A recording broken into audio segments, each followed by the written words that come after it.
요즘 뉴스 보면 중국이랑 일본 분위기 진짜 안 좋아. 예전에도 사이가 좋진 않았지만 지금은 그냥 어색한 정도가 아니라 경제랑 안보까지 동시에 틀어진 상태야. 핵심은 대만 문제야. 일본이 대만에 대해 중국이 공격하면 일본도 개입할 수 있다. 이런 입장을 계속 강조했거든. 중국 입장에서는 이게 그냥 의견이 아니라 군사적으로 중국을 겨냥한 발언으로 들리는 거지. 예를 들어 우리가 일본처럼 대만 전쟁 나면 한국도 개입할 수 있다. 이런 말이 나오면 중국이 어떻게 나올까? 여기에 일본이 방위비 크게 늘리고 미사일 배치 늘리고 미국과 군사 협력 강화 이런 걸 동시에 진행했어. 중국 입장에서는 일본이 미국 편에서 중국을 견제한다 이렇게 보는 거고, 일본 입장에서는 중국 군사력이 너무 빨리 커진다 이렇게 보는 거야. 서로 입장이 정면 충돌. 그래서 지금은 외교 관계가 겉으로는 유지되지만 실제 분위기는 거의 냉전 느낌이야.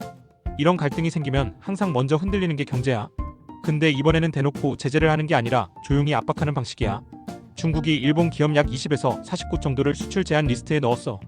주로 반도체 장비, 배터리 소재, 군사용 가능 기술 이런 분야야. 공식 이유는 군사 전용 가능성인데 실제 목적은 정치적 압박이라는 분석이 많아. 이거 어디서 많이 본 패턴이지? 맞아. 한국 사드 때랑 비슷해. 당시에도 단체 관광 금지, 롯데 불매, 문화 교류 축소. 공식 제재는 아니지만 타격이 큰 방식이었거든. 지금 일본이 딱 그 상황이야. 갈등 생기면 가장 먼저 줄어드는 게 관광객이야. 특히 일본은 중국 관광객 비중이 엄청 크거든. 코로나 이전 기준으로 중국 관광객이 일본 관광 소비의 약 30에서 35% 차지했어. 한 명당 평균 소비액도 가장 높아. 대략 중국 관광객 1인 소비 약 2,000달러, 한국 관광객 약 1,000달러, 동남아 7,800달러 이 정도야. 그러니까 중국 관광객이 줄면 매출 타격이 바로 온다. 실제로 2026년 1월 기준 중국에서 일본으로 가는 관광객이 전년 대비 약 60% 감소했어. 이건 엄청 큰 수치야. 일본 전체 관광객도 4년 만에 처음 감소. 면세점 매출은 지역에 따라 20에서 40% 감소 추정. 특히 도쿄, 긴자, 오사카, 후쿠오카 이런 곳이 직격탄. 왜 이렇게 줄었냐면 중국 정부가 공식 금지는 아니지만 일본 여행 자제, 항공편 축소, 단체 관광 제한 이런 걸 동시에 했거든. 그러면 사람들이 그냥 안 가게 돼. 한국 사드 때 중국 관광객 70% 줄었던 거 기억나지? 그때 면세점 매출 한 달에 수천억씩 날아갔어. 일본이 지금 비슷한 상황 초입이야. 일본은 관광이 생각보다 중요한 나라야. 2024년 기준 관광 수입 약 5조엔, 한화 약 45조 원. 이 중 중국 비중이 거의 30% 가까이야. 단순 계산하면 중국 관광객 절반 줄면 연간 약 6, 7조 원 손실. 이건 중형 대기업 하나 통째로 날아가는 수준이야. 그래서 지금 일본 정부도 굉장히 신경 쓰는 중. 하지만 안보 문제라 쉽게 물러설 수도 없어. 경제 대 안보 딜레마 상황. 관광 줄어드는 건 눈에 바로 보이니까 뉴스에 많이 나오지. 근데 진짜 큰 문제는 공급망이야. 이건 티는 덜 나는데 산업에는 훨씬 치명적이야. 일본 기업들이 중국에 엄청 많이 의존하고 있거든. 예를 들어 일본 제조업의 핵심인 자동차, 전자, 배터리, 반도체 장비 이 분야들 중국 생산 비중이 굉장히 높아. 토요타만 봐도 중국 판매 비중이 전체의 약 20% 수준이야. 혼다, 닛산도 비슷해. 그러니까 중국 시장이 흔들리면 일본 기업 실적이 바로 흔들려. 실제로 최근 일본 자동차 기업 중국 판매량이 10에서 20%씩 감소 중이라는 분석이 많아. 특히 전기차 쪽은 중국 로컬 브랜드가 엄청 빨리 커서 일본차 점유율이 계속 줄고 있어. 여기에 정치 갈등까지 겹치면 소비자 심리도 움직이거든. 중국에서 일본 제품 굳이 사야 해? 이 분위기 생기면 판매량은 생각보다 빠르게 떨어져. 이건 과거에도 있었어. 2012년 센카쿠 갈등 때 일본차 판매 최대 40% 급감했거든. 지금은 그 정도는 아니지만 분위기가 비슷하다는 평가가 많아. 이번 갈등에서 재밌는 포인트가 하나 있어. 양쪽 다 대놓고 제재는 안 해. 근데 조용히 압박한다. 히토류, 배터리 소재 이런 게 핵심이야. 히토류는 전기차, 반도체, 미사일 다 들어가는 핵심 자원.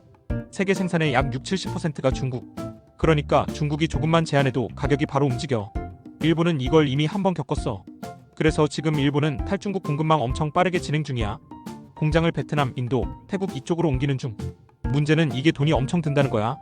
공장 하나 옮기면 수천억 원. 생산 단가도 올라가. 그러니까 기업 입장에서는 이중 비용이야. 중국 리스크, 이전 비용 둘 다 발생. 겉으로 보면 중국이 더 강해 보여. 시장도 크고 자원도 많고. 근데 일본도 만만치 않아. 일본이 중국에 파는 것 중에 핵심이 있어. 바로 첨단 장비.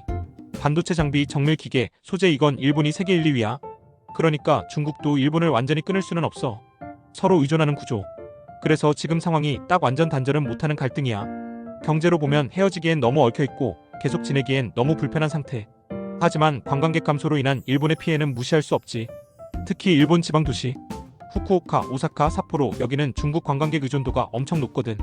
그래서 호텔 가격도 최근 일부 지역 하락 시작. 면세점 매출 두 자릿수 감소. 이게 지금 현실.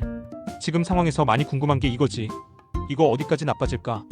결론부터 말하면 당장 전면 경제전쟁까지 갈 가능성은 낮아. 근데 관계가 빠르게 좋아질 가능성도 낮아. 왜냐면 이번 갈등은 일시적인 외교 사건이 아니라 구조적인 갈등이거든. 핵심은 미국 대 중국 경쟁. 그리고 그 사이에 일본이 있어. 일본은 미국과 군사적으로 더 가까워지고 있고 중국은 그걸 견제하고 있고, 이 구조가 바뀌지 않는 이상 지금 분위기는 몇 년은 간다고 보는 게 현실적이야. 전문가들 전망 보면 중일 관계는 최소 5년 이상 냉각기 이런 얘기 많아. 실제로 기업 투자 흐름도 이미 그렇게 움직이고 있어.